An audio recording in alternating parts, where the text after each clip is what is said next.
네, 지금 대북 특사단이 비행기에 다 탑승을 했습니다. 성남에 있는 서울공항을 통해서 평양 서해 직항로를 통해 바로 평양공항으로 이동할 예정인데요. 지금 5명의 특사단과 또 수행원들이 모두 공군 2호기에 모두 탑승한 상태에서 비행기가 움직이기를 기다리고 있습니다.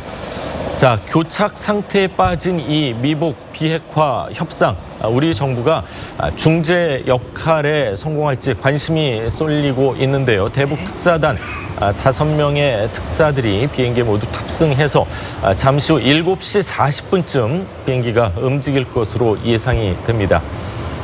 자, 과연 5명의 특사단 1차 방북 때보다는 어깨가 조금 더 무겁지 않을까, 이런 예상들을 많은 전문가들이 하고 있는데요.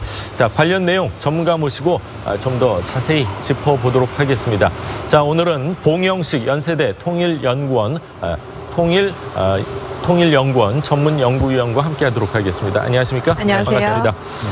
자, 잠시 후에 이제 평양으로 출발하고 한 2분 후면은 이제 비행기를 이제 출발할 것 같은데, 사실 서해 직항로라는 게 부산 가는 것보다 거리가 훨씬 더 가깝지 않습니까? 그렇죠. 이렇게 좀 멀리 돌아가는 느낌까지 들 정도인데, 자, 첫 번째 방북 때보다는 이번 2차 방북 9월 5일, 오늘 수요일 2차 방북이 아무래도 특사단 입장에서는 좀 더 힘든 여정이 되지 않을까, 이런 예상들을 하는데 어떻게 보십니까?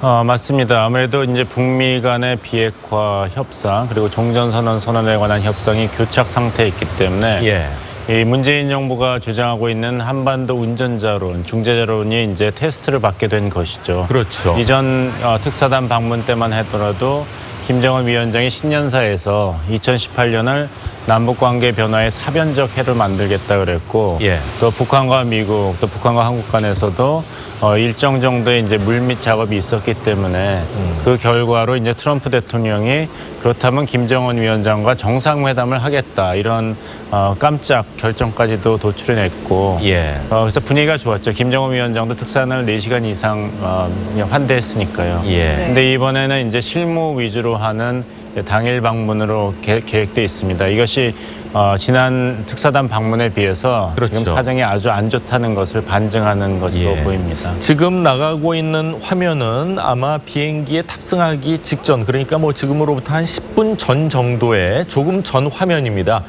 지금 5명의 특사들 공군 2호기에 모두 탑승을 한 상태에서 비행기가 움직이기만을 기다리고 있고, 아마 비행기 탑승해서도 굉장히 이제 어깨가 무겁고, 지금 말씀하신 것처럼 1차 방북 때와 비교해서 1차 방북 때는 좀 포괄적인 이야기를 풀어나간다 이렇게 하지만, 이번 2차 방북에서는 뭔가 좀 구체적인 그 도출물을 가지고 와야 되는 그런 상황이지 않나, 이런 생각인데, 자, 조금 전 서울공항의 모습입니다. 5명의 특사단 비행기 계단을 오르고 있습니다.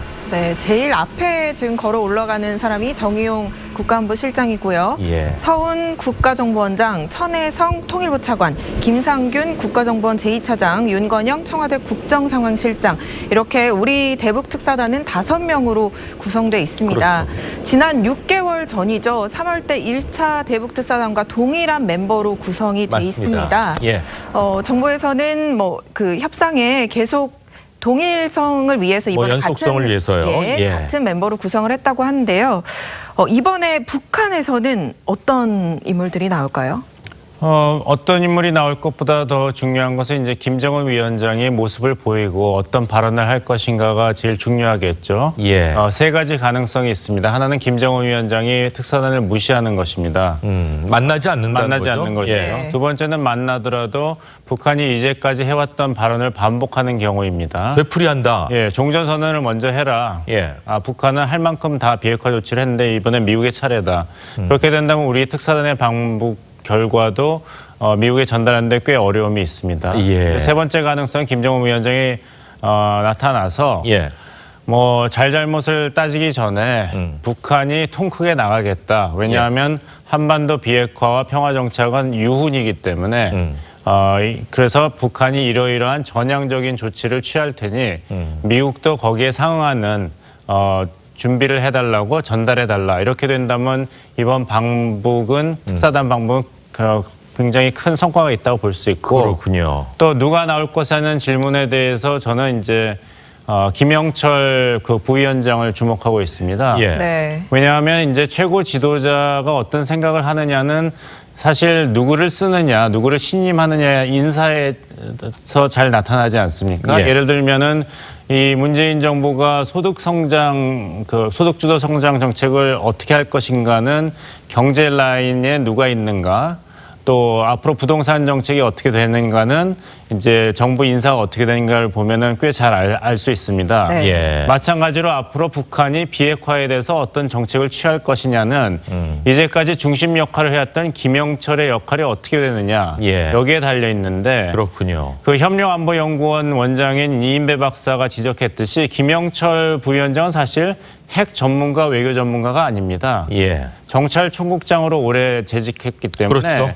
도발이 주특기이고 예. 또 앞으로 어떤 우발적인 상황이 생긴다면은 이것은 전적으로 미국 측의 책임이다, 남측의 책임이다 이런 입장을 고수해오고 예. 정전협정 무효화 선언도 여러 차례 했습니다. 네. 그래서 김영철 부위원장이 김정은 위원장의 복심으로 남아있는 한은 김영철 위원장이 예를 들면은 외교 라인 이용호 외상으로 교체되지 않는 한은 과연 북한이 진정성 있는 한반도의 완전한 비핵화의 전향적인 자세와 예. 그런 행동을 보일 것이냐 저는 여기에 대해서 의구심을 가질 수밖에 없겠습니다. 그렇군요. 네. 자, 지금 좀 전에 화면 이제 비행기는 보이지가 않고 이제 활주로로 향해서 뭐 1, 2분 내로 이제 이륙을 해서 이륙을 해서 서해 직항로를 통해서 아마 뭐 9시 전에 충분히 이제 평양에 도청할 것으로 보이는데요. 네. 자, 우리 정부가요 특사를 보냈다고 하면은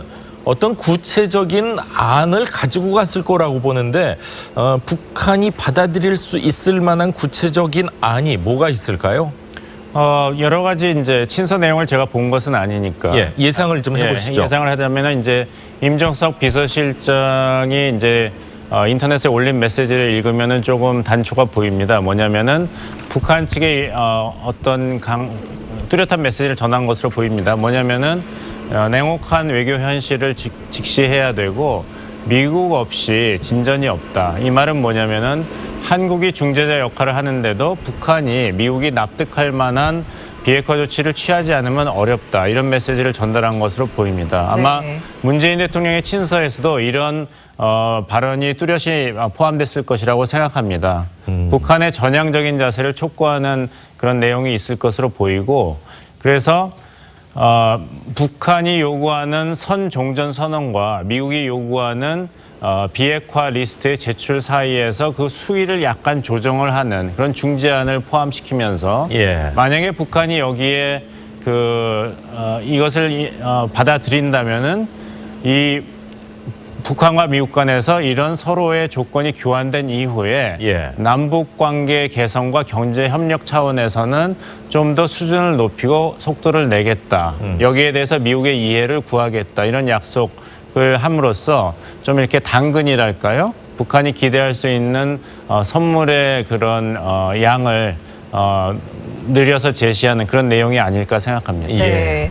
어젯밤에는 문재인 대통령하고 트럼프 미국 대통령이 밤 9시부터 50분간 통화를 했단 말이죠. 그런데 이번에 대북 특사단에 문재인 대통령의 친서도 있는 만큼 이 대북 특사단을 통해서 트럼프 대통령이 북한에 본인의 메시지를 전달할 그런 가능성도 제기되는데 트럼프 대통령 입장에서는 좀 어떤 메시지를 전할까요? 제가 보기엔 트럼프 대통령 메시지를 벌써 북한에 전달했습니다. 한국 정부에게도 전달했습니다. 예. 이번에는 북한이 움직일 차례다. 네. 그것은 어떻게 움직이는가? 폼페이오 국무장관 보고 방북을 취소하라는 이유는 뭐냐면은 북한이 미국이 전제 조건으로 삼고 있는 비핵화 리스트를 제출하는 것을 거부했기 때문입니다. 그렇죠. 그리고 예. 김영철 부위원장이 그 편지를 보내가지고 자꾸 미국이 이런 강도와 같은 행동을 한다면은 북한은 핵실험, 미사일 실험을 다시 재개할 수 있다는 위협적인 발언을 했기 때문에 취소한 것이거든요. 네. 그러니까 트럼프 대통령은 이번 특사단에 대해서 어떻게 따로 메시지를 전달할 이유는 특별히 느끼지 않았을 것이라고 생각합니다. 한 가지가 있다면은 그 북한이 완전한 비핵화 조치를 취하기 전에는 미국은 강력한 압박과 제재를 완화할 의사가 없다. 제재는 계속되고 한국, 중국도 일본과 같이 동참해야 된다. 이런 메시지를 반복했을 가능성이 있고 이 메시지는 사실 문재인 대통령이 트럼프 대통령을 설득하고자 하는 남북관계 발전이 있으면은 북미 관계 진전도 있고 비핵화도 따라서 진전할 것이다. 남북관계의 발전이 한반도 비핵화를 촉진하는 동력이라는 광복절 축사 메시지를 다시 한번 강조했을 가능성이 있지만 트럼프 대통령이 이것을 얼마나 받아들였을지는 미지수입니다. 그렇군요.